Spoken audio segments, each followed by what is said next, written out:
Modern society is quietly stripping away what's most valuable about us. And the most unsettling part, we're not only accepting it, we're calling it progress. Modern society is not just changing how we live, it's changing what feels real.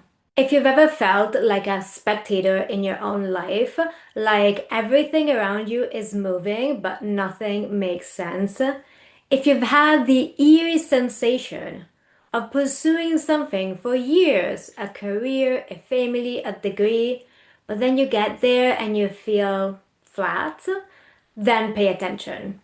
This is the moment most people misinterpret and spend decades correcting in the wrong direction.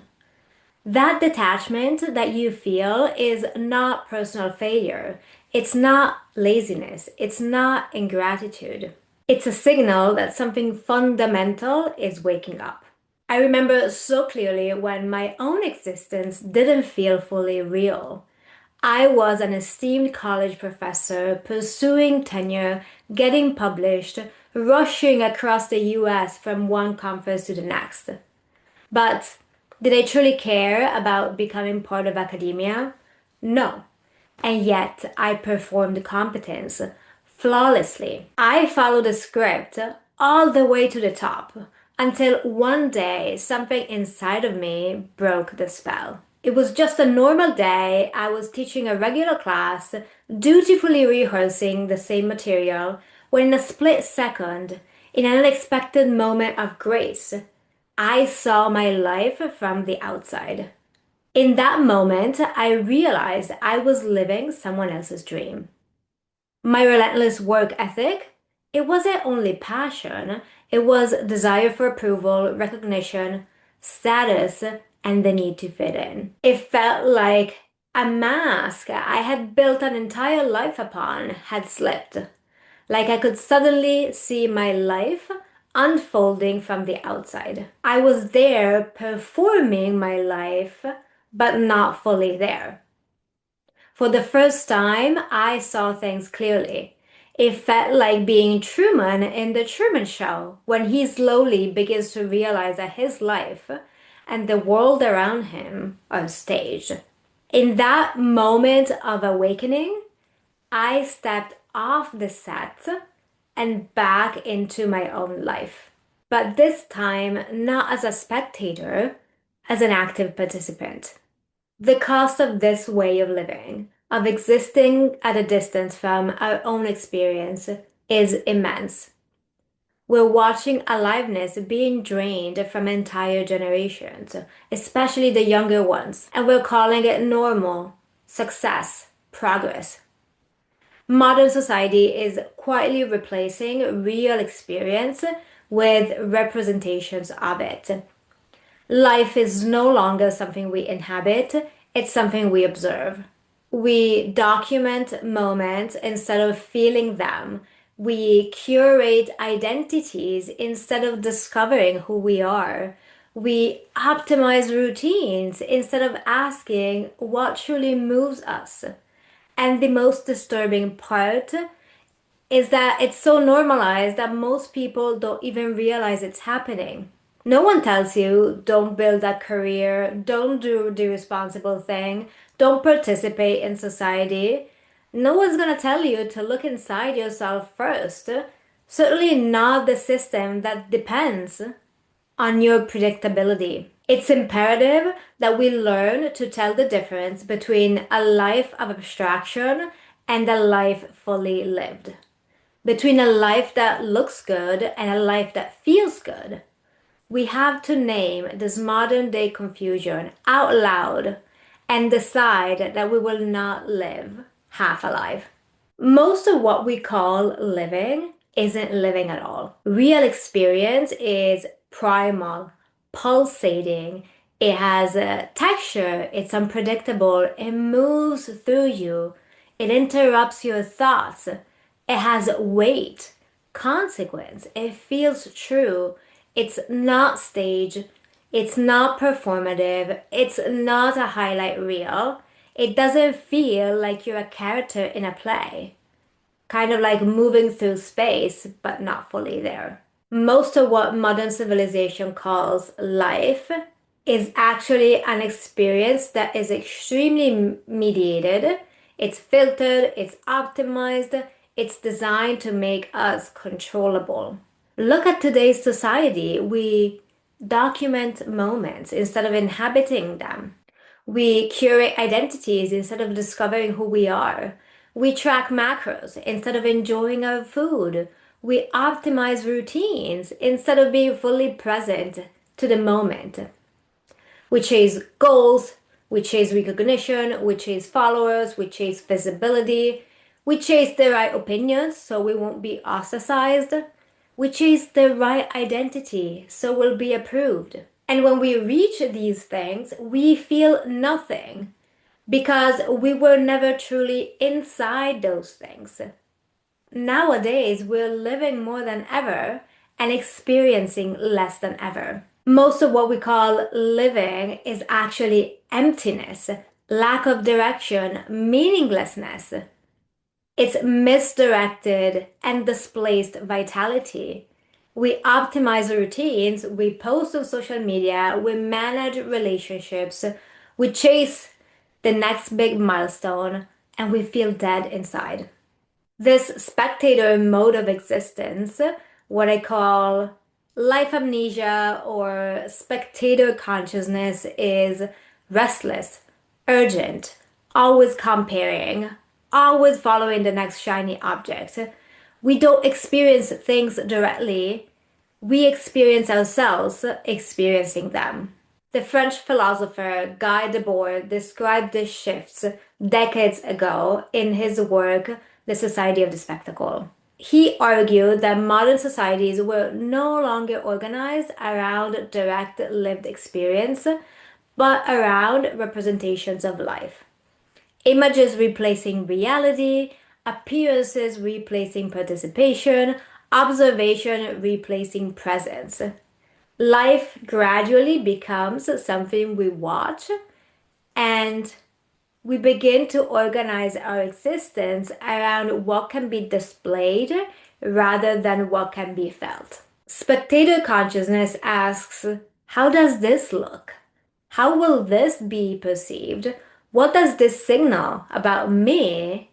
And also, what are they doing? What do they have? What should I display next? If you pay close attention, you'll notice something deeply disturbing. Many of the moments you worked the hardest to achieve, from a work promotion to marriage, were never fully experienced. They were instead performed, managed, documented, evaluated. They were never about real hunger. They were about taking things off an imaginary list. They were compensations for not knowing how to feel fully alive. Compensation for disconnection, compensation for not feeling fully inside your own life, compensation for that quiet emptiness we feel every day if we are truly honest. When you lose contact with aliveness, you take the raw current of life that's meant to be experienced fully and you project it outward onto achievement, onto recognition, onto status, onto identity politics. You tell yourself, if I get this job, if I earn this amount of money, if I get this amount of followers, if I build this family, if I reach this milestone, if I belong to this group, then I'll feel something. Then I'll feel real. And for a moment, you do. There's a dopamine spike, a surge, a hit of validation, but it doesn't last. Because what you were chasing wasn't the milestone, it was the feeling of being fully inside your own life. Here's the deeper problem. Representation cannot replace experience. Spectacle cannot replace life. Abstraction cannot replace contact. Modern society doesn't only sell you products, it sells you simulation over meaning. It convinces you that the next upgrade, the next visible marker, the next structured improvement will finally restore your sense of aliveness. But what is missing is not achievement, not ambition, it's connection to life's real pulse.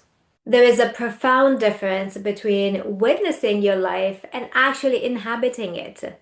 Direct experience has a rhythm. It welcomes uncertainty. It disrupts control. Spectacle, on the other hand, is mediated.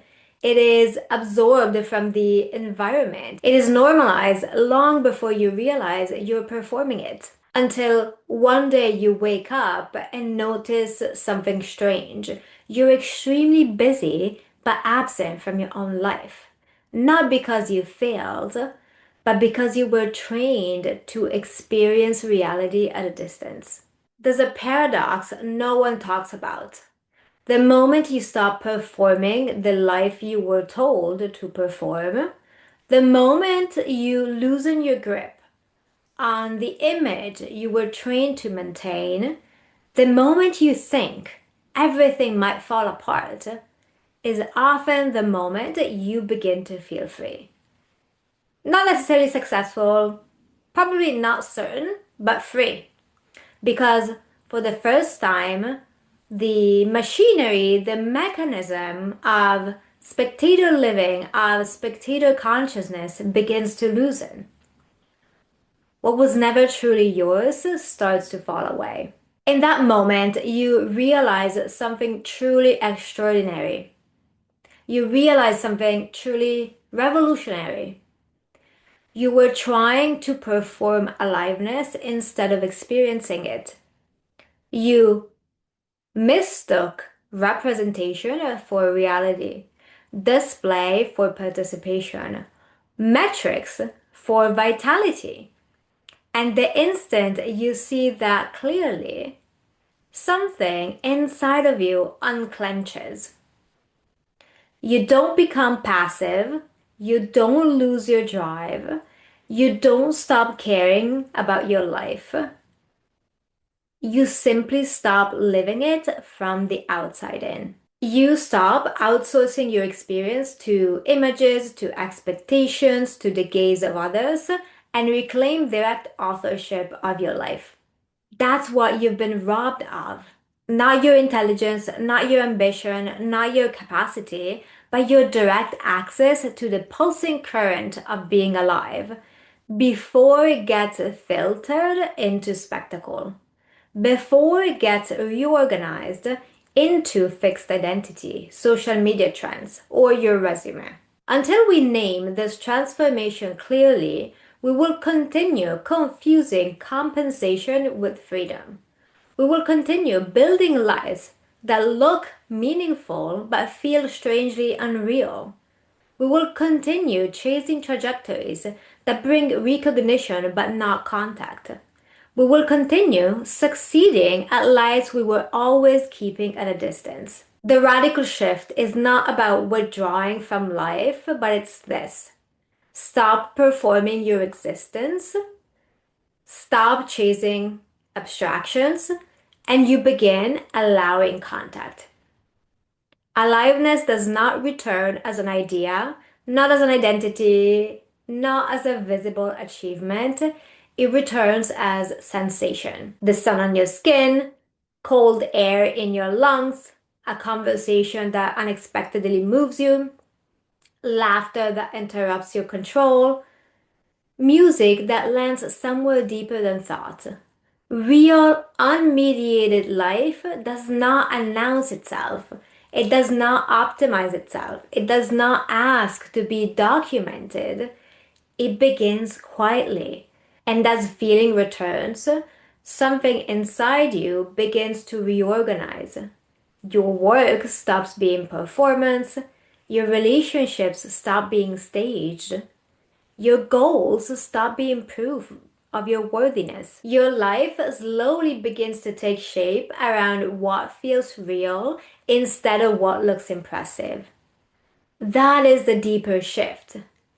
Meaning stops being something you manufacture Purpose stops being something you chase.